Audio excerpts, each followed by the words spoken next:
할렐루야. 하나님이 이 자리에 우리와 함께 하시는 줄로 믿습니다. 임마누엘의 하나님, 우리와 함께 하시는 하나님의 말씀, 요한복음 4장 19절에서 26절까지의 말씀을 함께 나누도록 하겠습니다. 요한복음 4장 19절에서 26절까지의 말씀입니다. 한 절씩 교독하여 읽고 마지막 절은 한 목소리로 합독하겠습니다. 한 절 한 절이 너무 소중한 구절들이기에 우리 마음에 새기듯이 그렇게 천천히 또박또박 말씀을 읽으면서 나아가겠습니다. 제가 먼저 읽겠습니다. 여자가 이르되 주여 내가 보니 선지자로소이다.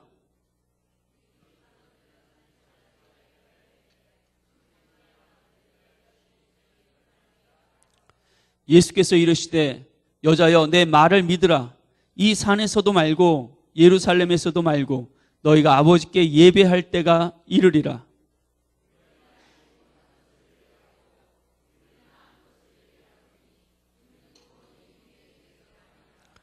아버지께 참되게 예배하는 자들은 영과 진리로 예배할 때가 오나니 곧 이때라.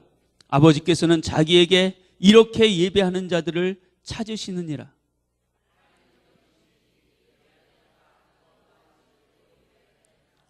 여자가 이르되 메시아 곧 그리스도라 하는 이가 오실 줄을 내가 아노니 그가 오시면 모든 것을 우리에게 알려주시리이다. 예수께서 이르시되 내게 말하는 내가 그라 하시니라. 아멘. 오늘 함께 읽은 본문 말씀을 배경으로 참되게 예배하는 자들이라는 제목으로 하나님 말씀 함께 나누기 원합니다. 오늘 저는 우리가 이 땅에서 하나님을 알고 하나님께 마땅히 경배해야 할 모습인 참된 예배에 대하여 말씀드리고자 합니다. 예배의 관점에서 보면 성경은 예배의 책이라고 볼 수가 있습니다. 성경의 맨 앞장인 창세기에 창조 기사 가운데 창조의 6째 날 하나님이 사람을 창조하시고 그들이 사람이 했던 첫 번째 행동이 무엇이었을까요? 하나님이 사람을 창조하시고 아담과 하와가 창조되어지고 그날은 6일째였습니다. 그리고 7일에는 창조의 7일에는 하나님께서 안식하셨다라고 성경이 말씀하고 있습니다. 그러니까 사람이 창조된 다음 날 사람이 처음 맞이한 날은 안식일이었던 것입니다. 사람은 안식일에 하나님의 안식에 들어가서 하나님을 온전히 예배했을 것입니다. 창조의 6일, 사람이 창조되어지고 처음 저녁에 처음 보는 어둠을 경험하였을 때 아담은 어쩌면 그 밤이 처음 캄캄한 아무것도 보이지 않는 그 캄캄한 어둠 가운데서 그 밤을 두려움으로 보내지 않았을까 생각해 봅니다. 아마도 그 밤에 아담은 홀로 어둠 가운데서 자신의 연약함과 무지함, 두려움 속에서 하나님께 고백하면서 마치 갓난 아기처럼 그렇게 하나님을 찾고 하나님 나를 좀 불쌍히 여겨달라고 그렇게 하나님 앞에 기도하고 있었을지 모르겠습니다. 그러다가 마침내 아침에 저 동쪽에서 아담이 경험한 첫 태양이 떠오르는 것입니다. 그 태양이 떠오르면서 빛이 어둠을 몰아내기 시작합니다. 아담의 마음에 어떤 마음이 들었을까요? 어둠에 갇혀 있다가 처음 보는 태양이 떠오르고 어둠에 보이지 않았던 세상의 사물의 모습이 하나 둘씩 나타나는 것을 보면서 아마도 마음속에 큰 경외감 속에 하나님께 탄성을 지르면서 이렇게 고백했을 것 같습니다. 아, 하나님 놀랍네요. 하나님이 창조하신 세계 놀랍게 아름답습니다. 빛이 있음에 사물이 나타나는 것을 보며 하나님의 창조 세계의 아름다움과 하나님의 영광스러움을 탄성을 지르며 얘기했을 것입니다. 그것이 아담의 예배였던 것입니다. 아담과 하와가 에덴 동산에서 죄를 범하고 쫓겨나면서 하나님과의 그 온전한 예배가 깨어졌습니다. 그리고 나서 창세기 4장은 하나님이 아담을 통해서 제정하신 예배, 제사에 대한 이야기가 나오는 것을 봅니다. 죄 가운데 있는 세상에서 가인과 아벨은 각각 하나님께 예배했지만 어떤 예배는 하나님이 받으시고 또 어떤 예배는 하나님이 받지 않으시는 그런 예배가 있는 것을 보게 됩니다. 그리고 구약의 예배 역사 가운데 계속해서 하나님의 어떤 예배는 받으시고 어떤 예배는 받지 않으십니다. 어떤 예배는 너희들이 가져오는 제물에 내가 질렸다, 피냄새도 맡기 싫다, 제발 좀 가져가라 라고 예배를 거부하시는 모습도 발견하게 되어집니다. 어쨌든 이 예배의 모습은 이제 하나님께서 모세를 통해서 이스라엘 백성을 출애굽할 때의 성막을 통해 나타납니다. 하나님은 이스라엘 백성들이 광야를 지날 때 그 성막을 이스라엘의 중심에 위치해 있게 하셨습니다. 성막을 중심으로 동서남북 12지파가 위치하도록 한 것입니다. 이것은 이스라엘 백성, 하나님 나라 백성의 삶의 중심에 예배가 반드시 있어야 함을 보여주는 것입니다. 하나님은 통일 이스라엘의 왕으로서 다윗을 세우셨는데 다윗은 왕으로 세우시기 이전에 먼저 하나님께 예배했던 예배자였던 것을 우리는 성경을 통해서 발견하게 됩니다. 그는 양을 치는 목동으로 있을 때나 골리앗 앞에 있을 때나 또는 자신에게 창을 던지면서 자신을 죽이려고 했던 사울 왕 앞에서도 항상 예배자였던 것을 우리는 성경을 통해서 발견하게 되는 것입니다. 하나님은 그런 다윗을 너무나 사랑하셨고 다윗이 예배했던 그 다윗의 장막을 사랑하시고 그것이 소중하게 느껴지셨던 것 같습니다. 이스라엘 백성들이 계속해서 범죄해서 하나님 앞을 떠날 때 하나님은 선자들 통해서 너희들이 온전한 예배를 회복하라고 촉구하셨습니다. 결국 이스라엘의 예배가 무너질 때 그들의 성전도 무너졌고 나라도 무너졌고 가정도 무너져 내린 것을 발견합니다. 그리고서 구약이 끝나는 것입니다. 구약의 예언자들은 하나님께서 성전이 무너지고 나라를 잃어버린 이스라엘 백성들에게 계속해서 예배의 회복에 대해서 말씀합니다. 너희들은 예배에 지키지 못했지만 이제 하나님께서 오셔서 그 예배를 회복하실 것이다 예언했던 것입니다. 아모스 9장 11절과 12절에 그날에 내가 다윗의 무너진 장막을 일으키고 누가요? 내가 하나님이 하신다는 겁니다. 내가 다윗의 무너진 장막을 일으키고 그것들의 틈을 막으며 그 허물어진 것을 일으켜서 옛적과 같이 세우고 그날이 에돔의 남은 자와 내 이름으로 일컫는 만국을 기업으로 얻게 하리라. 이 일을 행하시는 여호와의 말씀이니라. 하나님이 다윗의 장막, 예배자의 참된 예배자의 그 예배를 회복하시겠다고 말씀하시는 것입니다. 신약 성경에서 우리는 예배를 회복하시겠다고 약속하셨던 하나님의 그 약속의 말씀이 예수 그리스도 안에서 성취되어지는 것을 발견하게 됩니다. 특별히 오늘 본문 말씀에서 예수님이 하신 말씀을 통하여 우리가 그 사실을 깨닫게 됩니다. 오늘 요한복음 4장 23절과 24절에 같이 한번 읽어볼까요? 시작. 아버지께 참되게 예배하는 자들은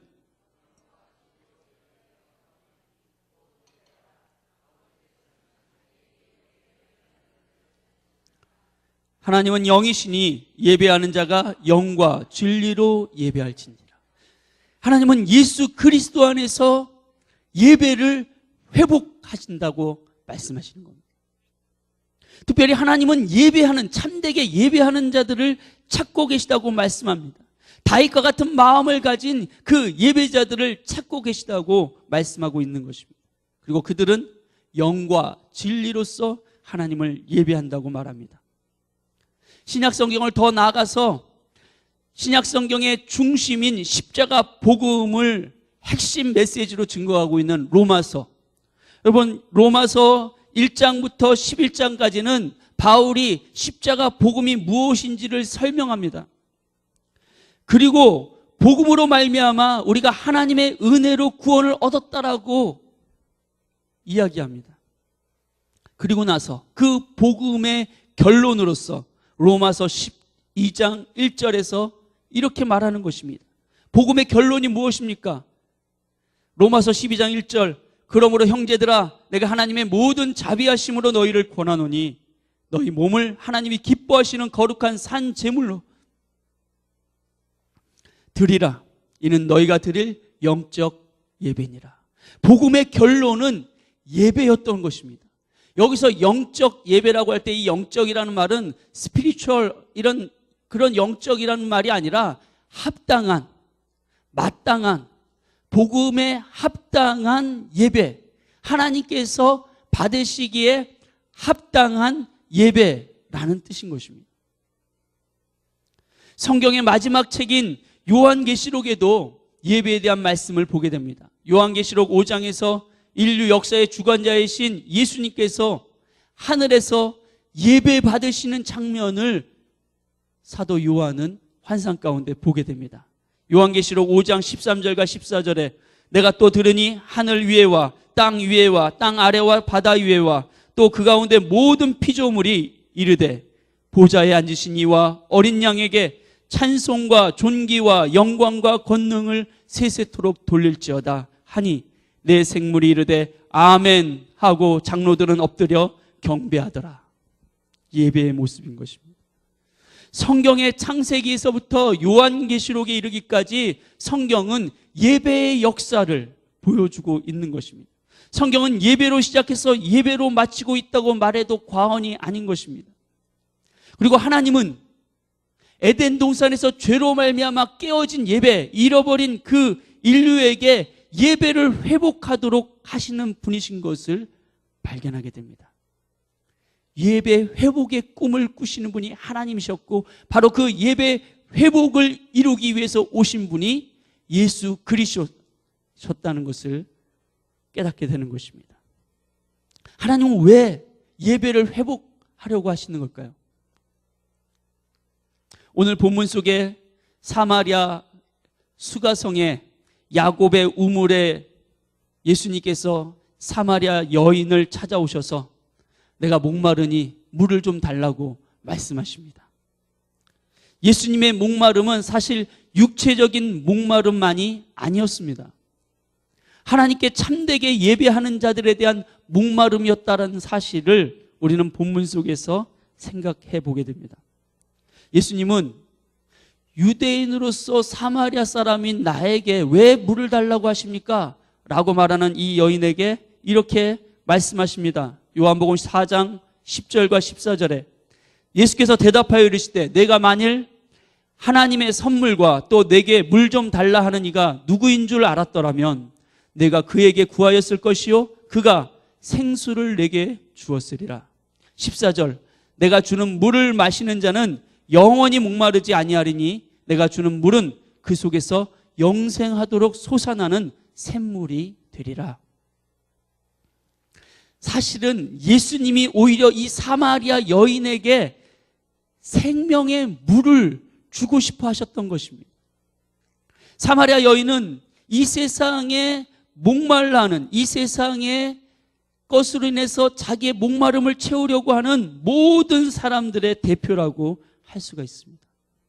사마리아 여인을 비롯한 세상 모든 사람들의 목마름은 사실 그들이 하나님이 아닌 세상의 헛된 것을 예배하는 것에서 오는 목마름이었습니다. 예레미야 선지자는 생수의 근원이 되신 하나님을 버리고 다른 것에서 생수를 찾고 목마름을 해결해 보려고 하는 그러나 그들이 찾은 것은 터진 웅덩이일 뿐이라고 그렇게 예언하기도 했습니다. 또 바울은 이 세상에서 하나님을 예배하지 않는 죄악 가운데 거하는 사람들의 모습을 이렇게 로마서 1장 20절에서 25절에 말하고 있는 것을 보게 됩니다. 창세로부터 그의 보이지 아니하는 것들 곧 그의 영원하신 능력과 신성이 그가 만드신 만물에 분명히 보여 알려졌나니 그러므로 그들이 핑계하지 못할지니라.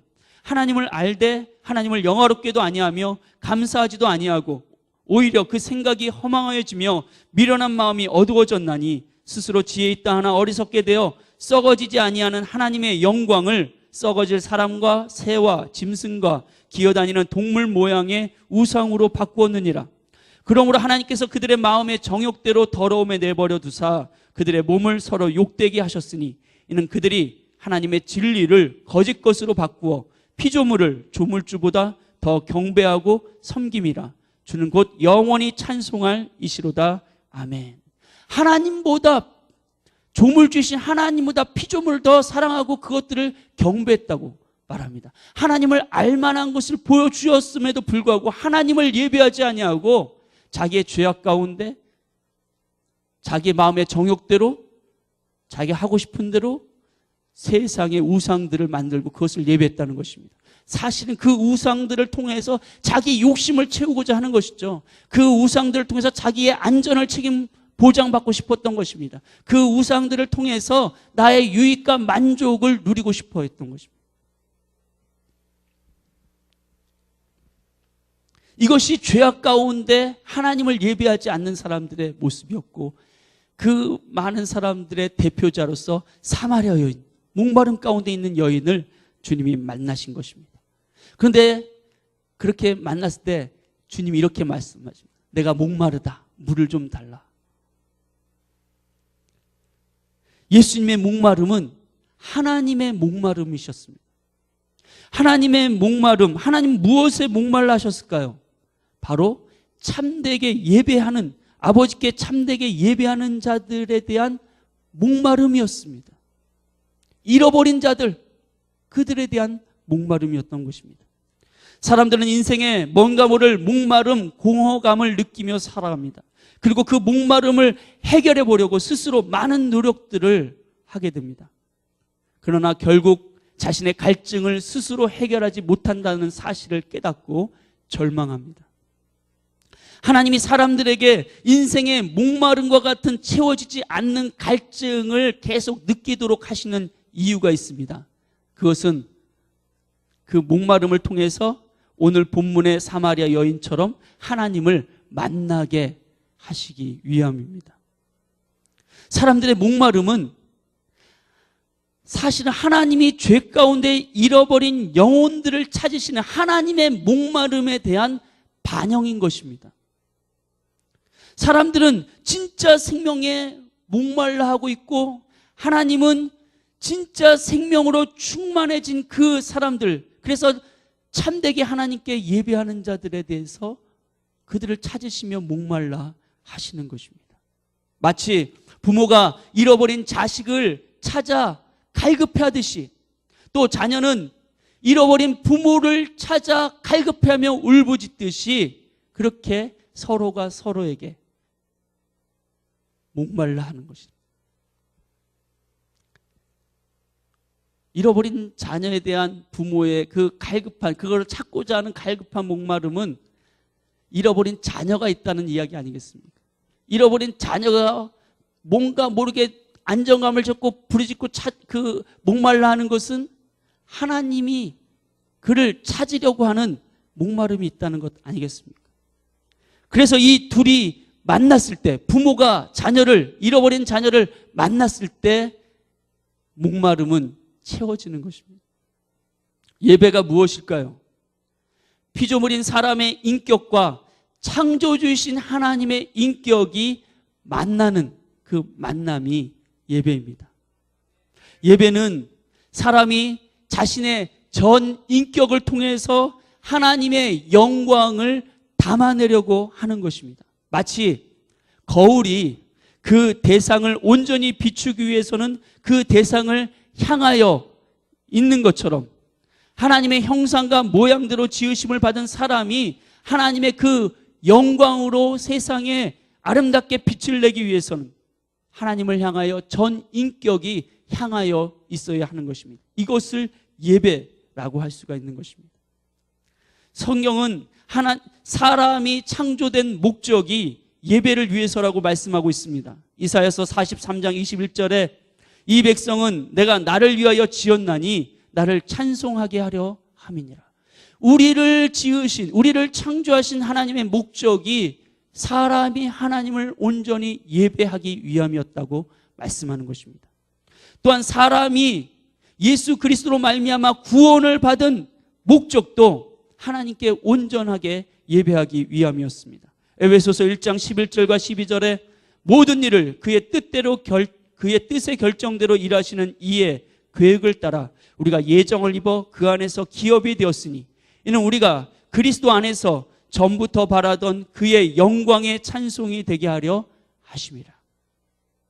사람은 하나님을 온전히 예배하기 위해서 존재하는 것입니다. 이것이 사람의 존재 목적이라는 것입니다. 저는 청년 시절에 사실 이 말이 너무 기분 나빴습니다. 내가 로봇이나 카세트 같은 기계도 아니고 내가 무슨 삐에로처럼 하나님 앞에 어릿광대로 하나님을 기쁘시게 하기 위해서 그렇게 늘 예배하고 있어야 된다는 것이 굉장히 기분 나쁘게 생각되어졌던 것입니다. 그러나 사실 예배는 단순히 하나님 앞에 찬양하고 하나님 좋아요, 하나님 높여드리고 그것이 예배가, 물론 그것도 예배인데 사실은 예배의 의미는 그것을 뛰어넘는, 그런 의미를 뛰어넘는 놀라운 축복이고 특권입니다. 여러분 생각해 보십시오. 예배는 하나님의 하나님 되심을 피조물인 인간이 그 하나님의 하나님 되심을 품을 수 있는 놀라운 은혜인 것입니다. 쉽게 비유하자면 앞서 말씀드린 것처럼 우리를 하나님의 거울로 생각해 보시기 바랍니다. 거울은 그 자체로는 아무것도 아닙니다. 비추는 대상을 그 속에 품게 됩니다. 꽃을 바라보면 꽃이 거울 안에 보이게 되고 쓰레기를 바라보고 있으면 쓰레기가 그 안에 보이게 됩니다. 그러나 태양과 같은 하나님을 바라보고 있으면 감히 쳐다볼 수 없는 영광의 빛이 그 사람을 통해서 나타나게 되는 것입니다. 거울은 태양이 아님에도 태양을 비추는 동안에는 그 태양의 빛을 나타내는 것입니다. 우리의 예배가 그와 같은 것입니다. 우리는 예배를 통해서 우리의 전 인격으로 하나님의 영광을 바라보면서 하나님의 영광에 참여하고 그 영광의 빛으로 채워지는 것입니다. 마치 시내산에서 하나님을 대면에 만났던 모세가 그 얼굴에 하나님의 광채가 남아있던 것처럼 예배 가운데 우리는 하나님의 영광으로 채워져서 그 영광의 빛으로 참된 만족과 기쁨과 피조물임에도 불구하고 거울임에도 불구하고 그 거울의 빛을, 태양을 비추고 있는 거울을 바라볼 수 없는 것처럼 우리가 하나님을 예배할 때 하나님의 영광이 우리를 사로잡으셔서 이 피조물들 가운데 가장 영광스러운 하나님의 영광의 빛으로 빛나는 그런 놀라운 은혜와 축복과 특권이 예배자에게 있는 줄로 믿습니다. 그래서 예배는 너무나 소중한 것입니다. 사단은 그 예배를 무너뜨리려고 하나님 앞에서 찬양 대장이었던 루시퍼가 타락한 것입니다. 그는 에덴 동산에서부터 예배가 깨어지도록, 이스라엘 백성의 예배가 무너지도록 지금도 예수 그리스도 안에서 회복된 우리의 예배를 공격하는 것입니다. 하나님을 온전히 예배하지 못하도록, 하나님을 온전히 참되게 예배하기만 하면 그 사람은 하나님의 영광의 빛으로 빛나면서 사단이, 세상이 두 눈을 뜨고 볼 수 없는, 눈을 돌릴 수밖에 없는 그 영광의 빛으로 빛나기 때문입니다. 예수님은 참되게 예배하는 자가 있다고 말씀하십니다. 참되게 예배하는 자는 영과 진리로 예배해야 한다고 말씀하십니다. 왜냐하면 우리의 예배를 받으실 하나님이 영이시기 때문이라고 말씀하셨습니다. 영으로서 예배한다는 것은 성령 안에서 성령의 은혜와 능력으로 예배한다는 것입니다. 사실 우리는 다 죄로 말미암아 우리 영이 죽었던 사람이라고 성경이 말씀합니다. 영이 죽은 존재들이었지만 이제 예수 그리스도께서 십자가에서 우리의 죄를 씻겨주시고 성령이 우리 안에 들어오셔서 우리 영이 다시 살아나게 하신 줄로 믿습니다. 물과 성령으로 거듭나게 한 것입니다. 우리의 영이 살아나서 우리의 영 안에 이제 하나님께서 예수의 생명을 담아두십니다.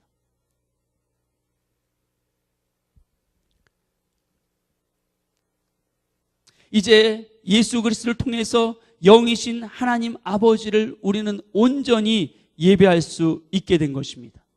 그런데 예수님은 성령 안에서 예배할 뿐만 아니라 또한 진리 안에서 예배하라고 말씀하십니다.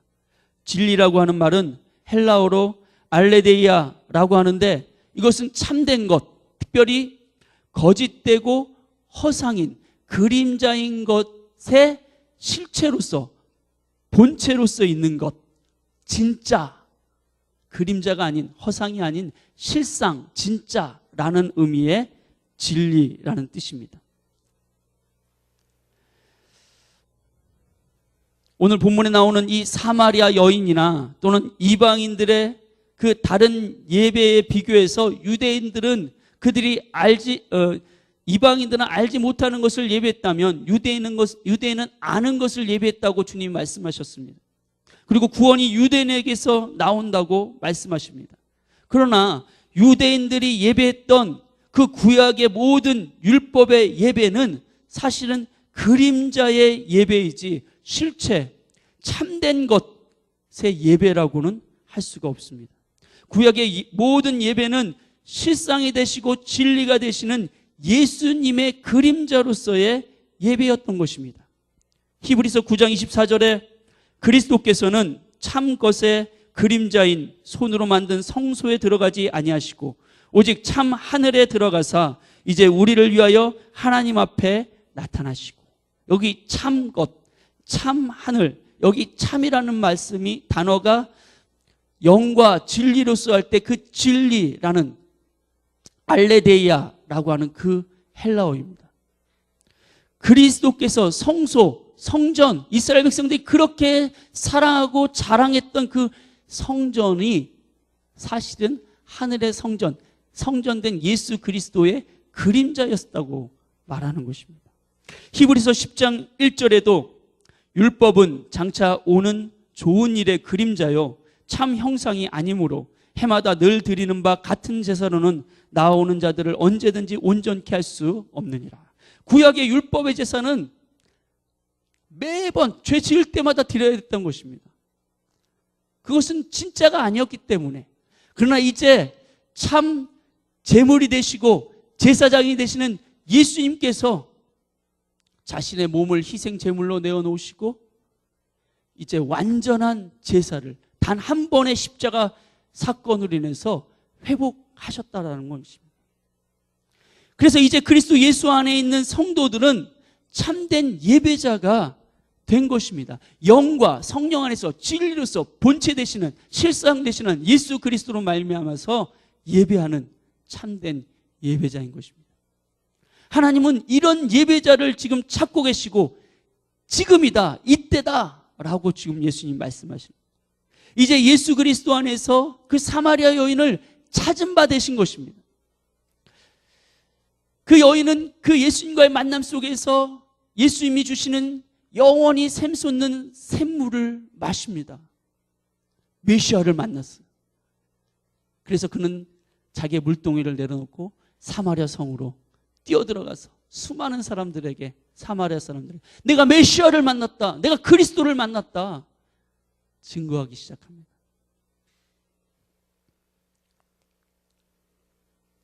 오늘 제가 말씀드리고자 하는 요지는 지금부터입니다. 우리는 예배를 통해서 하나님께서 주시는, 예수 그리스도께서 주시는 생수를 들이마십니다. 오늘 우리가 찬양 가운데 그런 고백이 있었습니다. 하나님, 내 갈급한 심령에 생명의 물을 주십시오. 그런 찬양을 우리가 고백을 했었습니다. 그러나 참된 예배자들은 다만 하나님 앞에서 하나님을 예배하는 것이 예배의 전부가 아닌 것을 알아야 합니다. 예수님은 요한복음 4장 14절에서 이렇게 말씀하십니다. 내가 주는 물을 마시는 자는 영원히 목마르지 아니하리니 내가 주는 물은 그 속에서, 그 사람 속에서 영생하도록 솟아나는 샘물이 되리라. 우리 안에서 솟아나는 샘물이 나타나게 될 것이라고 말씀하십니다. 무슨 뜻일까요?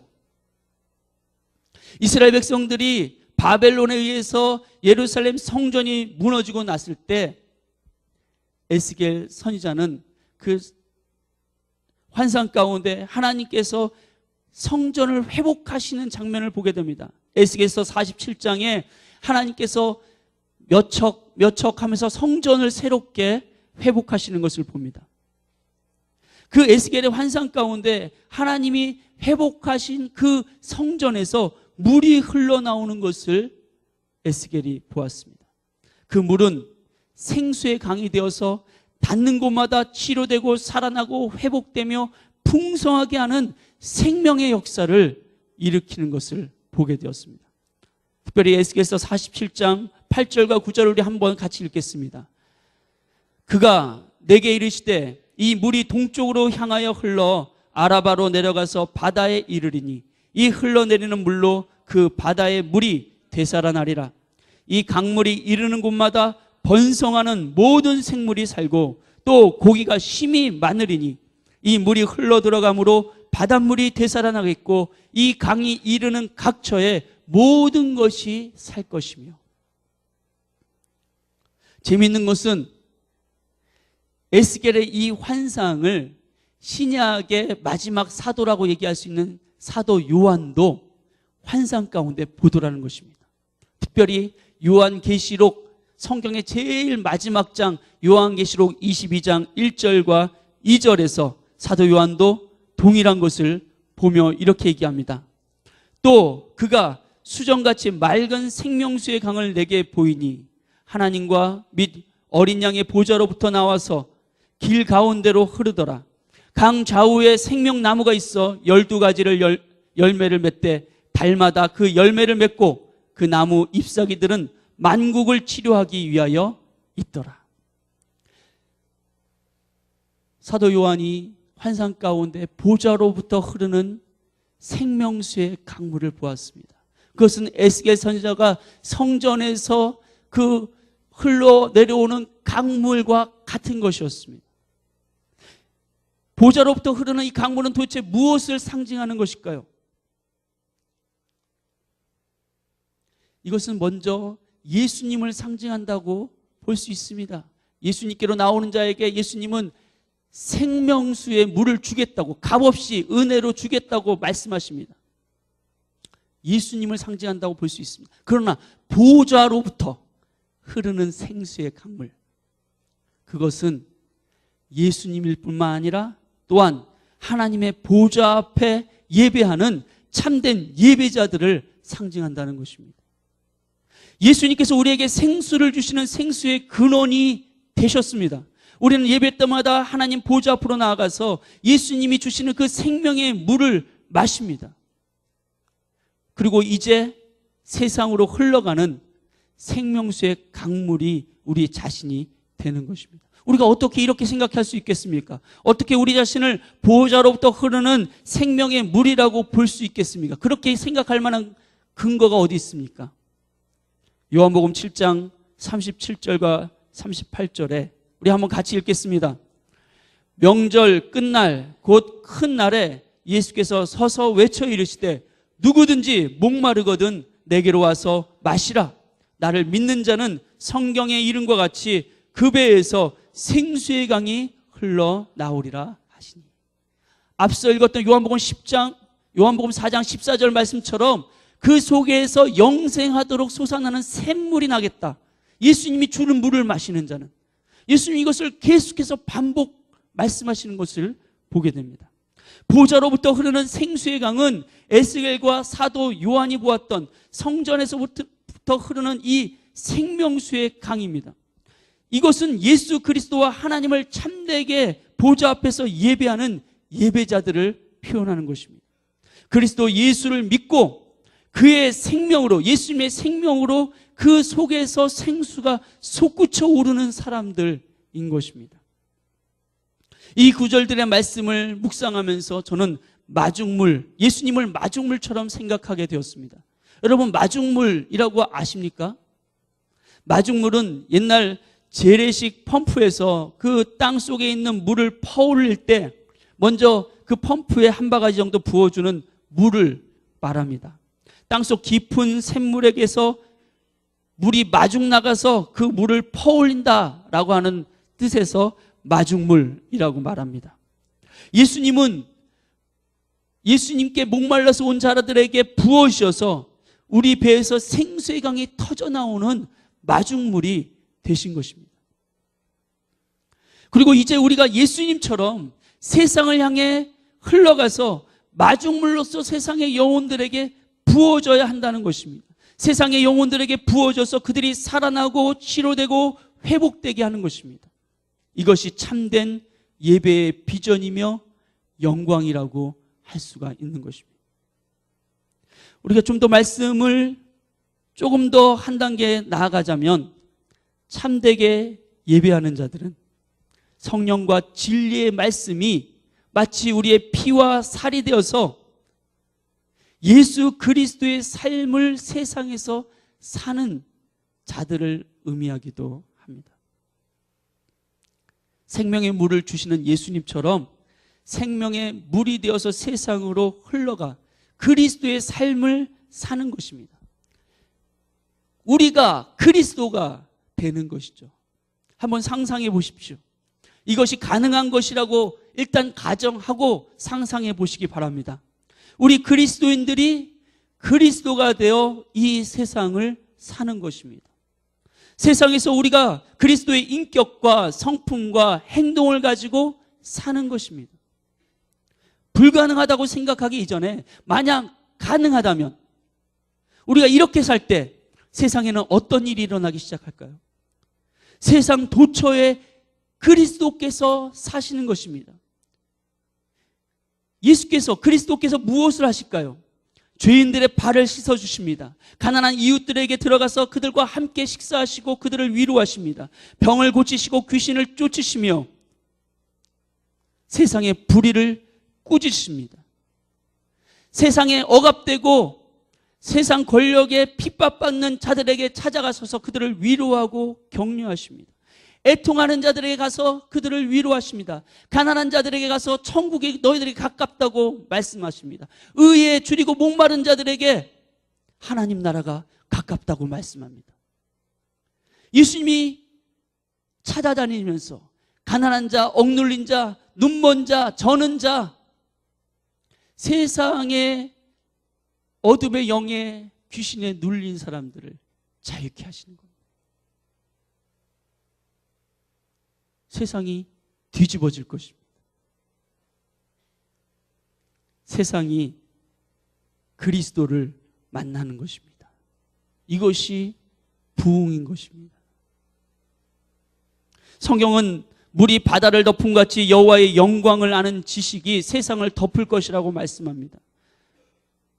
이사야서 11장 9절에 나의 거룩한 산 모든 곳에서 해됨도 없고 상함도 없을 것이니 이는 물이 바다를 덮음 같이 여호와를 아는 지식이 세상에 충만할 것임이니라. 하박국 2장 14절에도 대저 물이 바다를 덮음 같이 여호와의 영광을 인정하는 것이 세상에 가득하리라.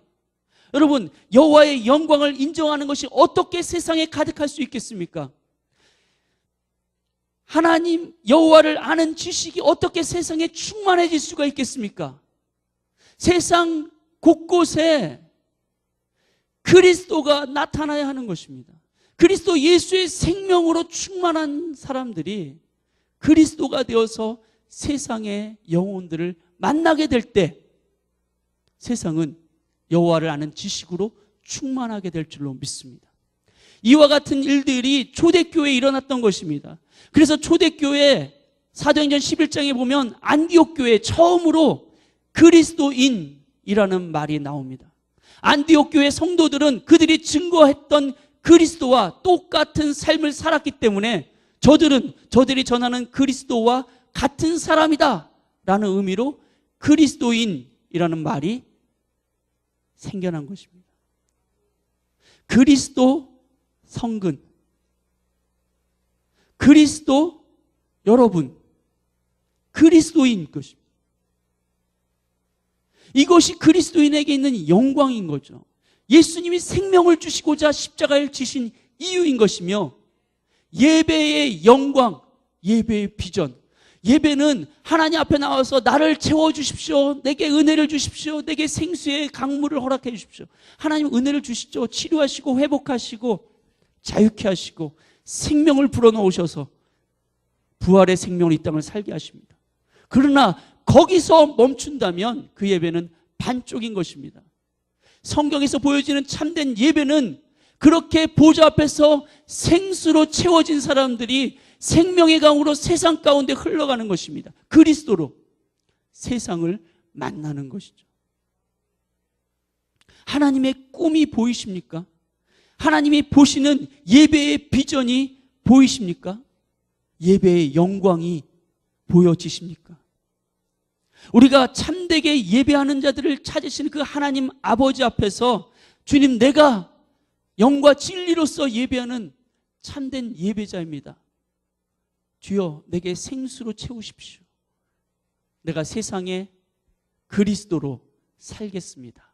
우리가 그렇게 고백하며 예배할 때, 그래서 성전에서만의 예배가 아니라 우리의 삶의 자리에서 우리의 몸으로 거룩한 산 제물 드리는 진짜 예배, 영적 예배를 드리는 예배자로 거하게 될 때, 바로 그 예배자를 통해서 하나님의 나라는 이 땅에 임하게 되는 줄로 믿습니다. 저는 오늘 예배가 지금까지 드려왔던 모든 예배의 마지막 예배가 되기를 원합니다. 그리고 오늘 예배가 내가 앞으로 주님 앞에 갈 때까지 드릴 수많은 예배의 첫 예배가 되어서 그 모든 예배를 살리는 마중물과 같은 예배가 오늘 예배가 되어지기를 예수님의 이름으로 축원합니다. 오늘 예배를 통해서 보좌로부터 흐르시는 그 생수의 강물에 젖어들고 그 생수의 강이 내가 되어서 세상 가운데로 흘러가는 그리스도가 되시기를 예수님의 이름으로 축원합니다. 기도하겠습니다. 좋으신 하나님, 예수 그리스도 안에서 하나님을 참되게 예배하는 자들로 우리를 세워주심을 감사합니다. 하나님이 기대하시고 꿈꾸셨던 그 예배 회복이 오늘 예수 그리스도 안에서 참되게 영과 진리로 예배하는 자들을 통해서 회복되었음을 선포합니다. 주님 오셔서 우리 안에 성령의 충만함을 주시고 우리가 생수의 강에 젖어져서 세상 가운데 흘러가는 또 다른 그리스도로 생수의 강으로 세상에 흘러가서 이 땅에 가난한 자, 고통받는 자, 억눌린 자, 상처받은 자, 애통하는 자, 눈물을 흘리는 자, 이들의 눈물을 닦아주고 이들의 고통을 감싸주고 이들을 치료하고 회복하고 살리는 생명 역사의 주인공들이 다 되어지도록 우리를 축복하여 주시옵소서. 우리 믿음의 기도 주님의 이름 한번 간절히 부르짖고 이 말씀을 잡고 하나님 앞에 기도하겠습니다. 주여!